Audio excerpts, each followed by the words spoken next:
So Diontae Johnson is traded to the Baltimore Ravens. And this is literally my instant reaction to this. Normally, this would be a Benstant reaction, but I'm filming the whole Ben Garcia show right now. Might as well just do the whole thing right now. Diontae Johnson traded to the Baltimore Ravens. Gave up a 5th-round pick or whatever exactly it was. Looks to be a 5th-round pick getting back for Diontae Johnson and a 6th-rounder. So effectively gave up nothing. This, to me, is the best value so far in the trading market. DeAndre Hopkins, I still have my worries about how much in there is still left in the tank. Still a ginormous catch radius, and just allowing him to take on the number one role responsibilities and bumps everyone back a couple of spots. I feel like that just helps the Chiefs' offense as a whole. Doesn't need to be so DeAndre Hopkins dependent, but there is a key for him to be there and play a prominent role. And then you have the Amari Cooper acquisition, the guy who still maybe didn't cost too much, but I think a little bit more than we assumed that the Bills were going to have to give up. A number one wide receiver, and again going to play yet an effective role on that team. So the Chiefs load up. They go get Josh Uche. They go get DeAndre Hopkins. The Bills go get Amari Cooper. And that leaves what is clearly the 3rd or 2nd best team in the AFC between the Bills and the Ravens. You can range those teams however you want to do so. That leaves the Ravens out there trying to find the right guy to add to their team. Diontae Johnson is a perfect fit to this Baltimore Ravens team. He's not necessarily a vertical threat. He's going to work the middle of the field. He's going to be able to be that effective route runner to beat man-on-man coverage, and is overall just a good complement to what Zay Flowers has. This Baltimore Ravens team is clearly a Super Bowl contender.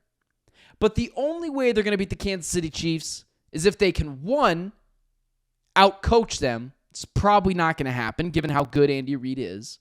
So 2, more disciplined, and 3, out-talent them. The Buffalo Bills, you're not competing with them. You'll deal with them when you get there. Load up Lamar Jackson with some weapons so you cannot do everything you can to sell out on his running ability. This is an effective move for the Baltimore Ravens, and it's exactly Baltimore Ravens. Go get the smart, shifty veteran that doesn't cost a lot, that is going to get open and is going to make guys miss in space, a good route runner that is the perfect complement to Zay Flowers. And now you look at this Ravens team, and it's the most weapons Lamar Jackson has ever had. Zay Flowers, a good vertical threat, good hands, help you get cheap touchdowns over the top. Mark Andrews, a possession, big body tight end that has hands like a wide receiver. Isaiah Likely, backing up Mark Andrews. A little bit quicker, a little bit twitchier. Derrick Henry, the best short yardage back in the league. And then you throw Diontae Johnson into that mix. A Pro Bowl caliber wide receiver with good route running, shiftiness, getting open in the open field or getting open in the mid-levels of the field, and just allowing everyone's jobs to be easier. Not to mention, Keaton Mitchell's on his way back, the dynamic running back from last year. All led by Lamar Jackson. And this is my main takeaway from it. I have been a Lamar Jackson supporter, defender. I have went to bat for the guy. But now it's go time. I'm not saying Lamar Jackson has to win the Super Bowl this year, but it is absolutely an AFC Conference Championship appearance or bust. Now listen, they lose to Patrick Mahomes. I'm not going to hold that against him. Now, again, it depends how he plays. If he plays well and they lose to Patrick Mahomes, whatever. Everyone loses to Patrick Mahomes. Everyone loses to Tom Brady. If I counted that against every person that lost to Brady or Mahomes, everyone would be terrible in our eyes. But no more excuses for Lamar Jackson. No more. Good, capable head coach in John Harbaugh. Good, capable front office. Good stability of ownership. Great quarterback, clearly. Great running back. 2 very good wide receivers. Rashad Bateman is in there. Mark Andrews. Isaiah Likely. Keaton Mitchell's on his way back. This is the most stacked roster he's ever had offensively. Do not tell me about the defense. Not everything is going to be perfect. Last year's defense was awesome. His offense was so-so. It was mostly him and not a lot else. You cannot blame everything now on the defense.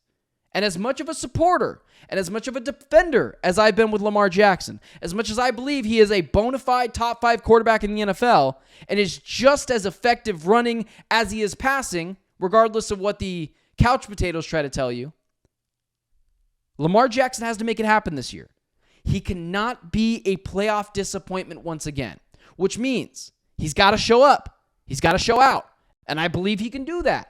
But now with all these weapons on the offensive side of the ball, there are no more excuses for Lamar Jackson. And that is my belief. I'm not here to crush Lamar. I'm just here to hold every quarterback to the standard that I believe that they should be held to. I hold it to Brock Purdy. I hold it to Patrick Mahomes. I hold it to my guy Kyler Murray. And I hold it to Lamar Jackson. This is a lot of weaponry that Lamar Jackson's got. And it is such a smart move by the Baltimore Ravens is saying, what can we add to this team without A, giving up our entire draft capital, and without B, disrupting the chemistry in the room? Oh, let's go get the guy that hasn't been able to play on a winning football team, a real winning football team. The Steelers were never making it past the first round when they were in the playoffs with him. A guy that is a good route runner, nice hands, and the ability to just make opposing teams creep up a little bit in the short game. A very good possession wide receiver. And a receiver that, surprising to me, went for only basically a 5th-round pick. Ravens didn't lose anything into this. This is a full-scale, low-risk, high-reward. But then there's that other avenue that I was talking about before. It just puts pressure on the Baltimore Ravens now. There are no excuses. That defense has still got a lot of good players. Don't tell me how bad the defense is, and don't tell me anymore that Lamar doesn't have any weapons. It's time to be honest. It's time to put our best foot forward. It's time to put our big boy pants on. This isn't me clowning Lamar or saying something out of the ordinary. Lamar Jackson is phenomenal. He's a 2-time MVP. You will not hear anything bad about me when it comes to, or bad about Lamar Jackson when it comes to my takes. But, got to be fair. The playoff resume is not there. The last real puzzle for Lamar Jackson outside of a Super Bowl is playoff viability, is his ability to perform in the playoffs. And with all these weapons, and with more than enough talent on defense, and a good front office, and a good owner, and a good head coach, and a stable organization, and all these weapons, it's go time. It's no more excuses for Lamar, or no more he's doing it on his own. Diontae Johnson adds another level to this team. And when you look on that roster now, it is full of stars and Pro Bowl wide receivers. Not to mention an offensive line that is more than stout. There's no more excuses for Lamar. If he shows up to the playoffs again this year and lays an egg and everyone's mostly healthy, I'm not going to cut him any slack. I'm going to rip him like I do everyone else. I'm not expecting that. I don't want that. Lamar Jackson is electric. And this is going to be his time to officially answer the bell. And again, my standard is not a Super Bowl. My standard is he must make it to the conference championship game. And whether he beats Patrick Mahomes or not going to hold it against him.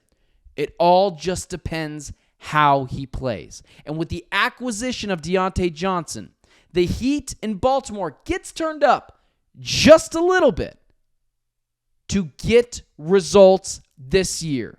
No more waiting.